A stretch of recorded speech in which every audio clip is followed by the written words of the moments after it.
Good morning, students. As you all know that we discussed a lot about Kingdom Plenty in the previous chapter. So today I want to revise this chapter along with some NCERT exercise questions. And today I am here with the solutions of NCERT exercise questions. So I am going to discuss the first question. The first question is, what is steel? Okay, I think it's a new term for you.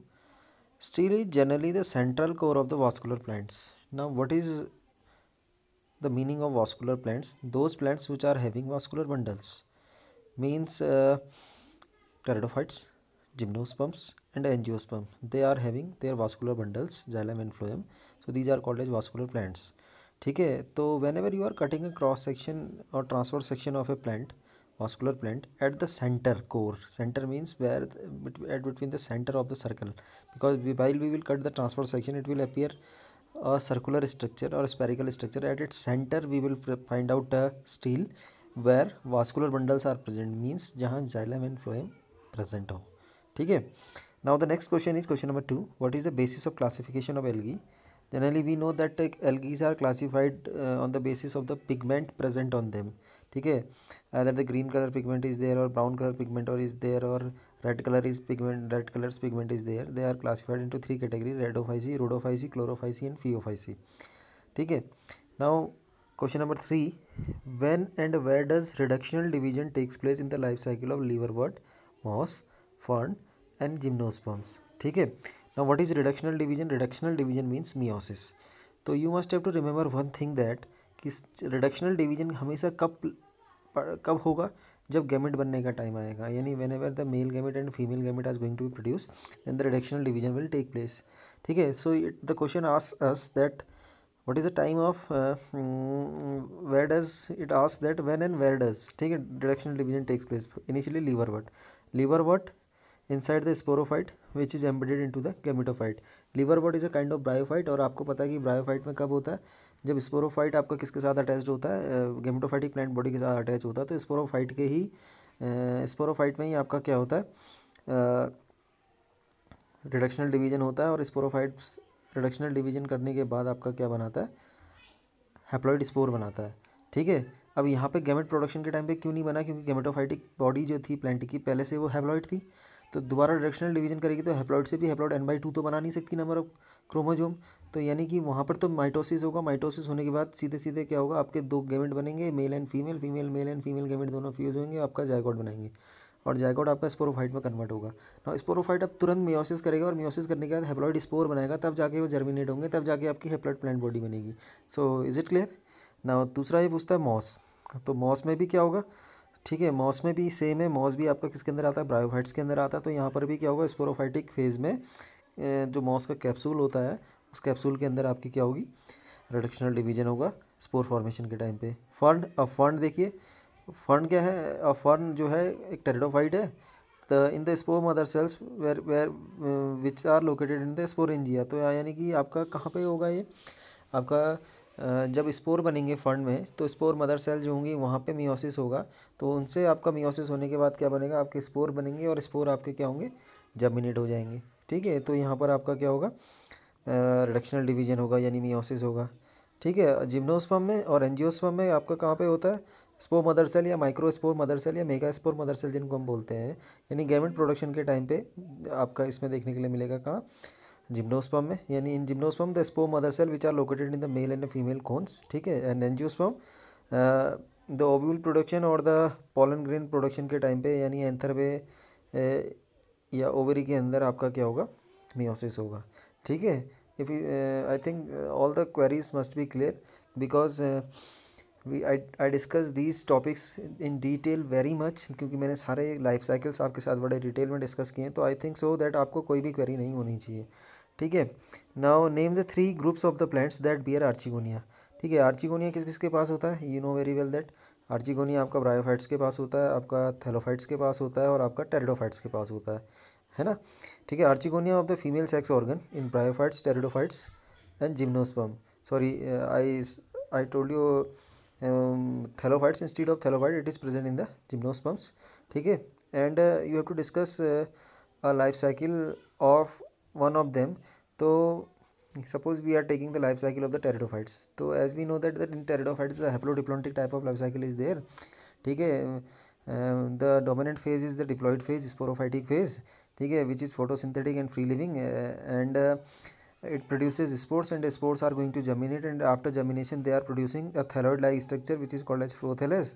In the prothallus, male and the female sexual reproductive organs are going to be produced, and the male gametes are released from the antheridium, and they reaches into the thallus, prothallus having the archegonium, and inside the archegonium the fertilization occurs, and after fertilization once again a sporophytic phase occurs. Zygote formation takes place, and the zygote once again develops into a sporophytic phase. So you can also explain the life cycle of bryophytes too.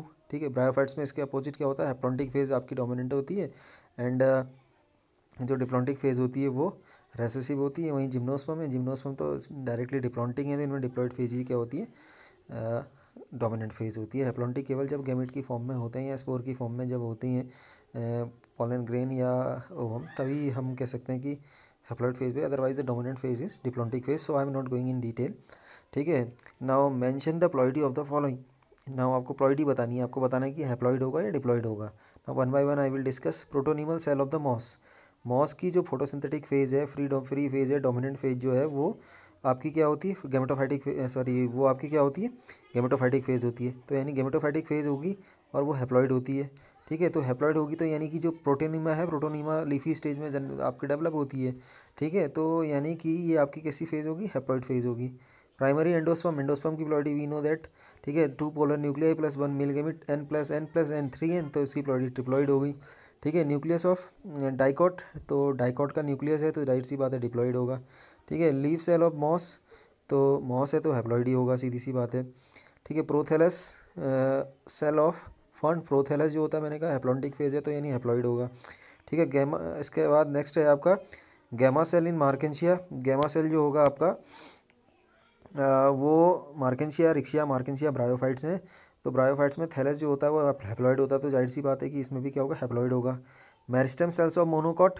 अब देखो monocot है, monocot जो होगा सीधी सी बात है कि monocot मतलब किसका एग्जांपल है, एंजियोस्पर्म का. एंजियोस्पर्म आपकी जो है डोमिनेंट फेज है वो किसकी होती है, डिप्लॉइड होती है, तो ये डिप्लॉइड होगा. ठीक है, ओवम, ओवम मतलब एग, एग गैमेट हमेशा कैसा होता है, हैप्लॉइड होता है. ठीक है, जाइगोट हमेशा डिप्लॉइड होता है तो ये भी डिप्लॉइड होगा. ठीक है, next question is write a note on short note on the economic importance of algae and gymnosperm. ठीक है, नाउ एल्गी की इकोनॉमिक इंपॉर्टेंस क्या है, मैंने आपको पहले बताई थी. Many algae such as Porphyra, Laminaria, Sargassum और marine algae and are used as food. तो ये 3 एल्गी जो है एज अ फूड यूज़ में आती हैं. ठीक है, certain marine brown red algae produce large amount of the hydrocolloid. Hydrocolloid मैंने कहा था वाटर होल्डिंग सब्सटेंसेज होते हैं, इनके लिए इसका यूज़ होता है. ठीक है, रेड एल्गी और ब्राउन एल्गी का. एल्गिन, ठीक है, ब्राउन एल्गी से मिलता है. काराजीन रेड एल्गी से मिलता है, आर यूज कमर्शियली. ठीक है, इसके अलावा agar one of the commercial product obtain from the Gelidium and Gracilium, Gracilaria. ठीक है, and these are use to grow microbes and in preparation of the ice cream and jellies. तो मैंने आपको पहले भी बताया था कि जो गैलिडियम है और ग्रेसिलेरिया करके 2 आपकी एल्गीज़ हैं, इन एल्गीज से निकलने वाला अगार जो है इसका यूज़ आइसक्रीम, जेलीज और लेबोरेटरी में एज कल्चर मीडियम में इसका यूज़ होता है. वहीं कॉलेरा, स्पायरुलिना कुछ आपकी यूनिसेलुलर एल्गीज हैं which are rich in proteins. तो एज अ प्रोटीन सप्लीमेंट इनका यूज़ किया जाता है, जिससे एस्ट्रोनॉट्स वगैरह जाते हैं तो उन्हें जो सप्लीमेंट दिया जाता है प्रोटीन का, उसी से तैयार किया जाता है. ठीक है, इसके अलावा अब बात करें जिम्नोस्पर्म की. जिम्नोस्पर्म तो बड़े इंपॉर्टेंट हैं, इनसे टिम्बर वुड मिलती है, लाइक देवदार है, कैल है, चीड़ है, पाइनस है, टर्पनटाइन ऑल इनसे मिल रहा है. पेंट इंडस्ट्री में यूज़ होता है, रेजिन इनसे मिलता है. ठीक है, इसके अलावा कई तरह के इनके एक्सट्रैक्शंस जो हैं वो हमारे ऑयल वगैरह बनाने में काम आते हैं. ठीक है, और इसके अलावा लेबोरेटरी में यूज़ होने वाला जो किसी भी सेक्शन को फिक्स करने के लिए कनाडा बाल्सम बनता है, वो आपका ये जिम्नोस्पर्म से बनता है. ठीक है, इसके अलावा कई सारे क्या बोलते हैं कि स्टार्च फैक्ट्री में इनका यूज़ आता है. ठीक है, इसके अलावा कई सारे के ड्राई फ्रूट्स हम क्या करते हैं, यूज़ में लाते हैं. ठीक है, और कई सारे मेडिसिनल प्लांटेज इनका यूज़ में लाया जाता है. Now you can study it in detail. I am not going to discuss in detail. ठीक है, इट्स वेरी सिंपल.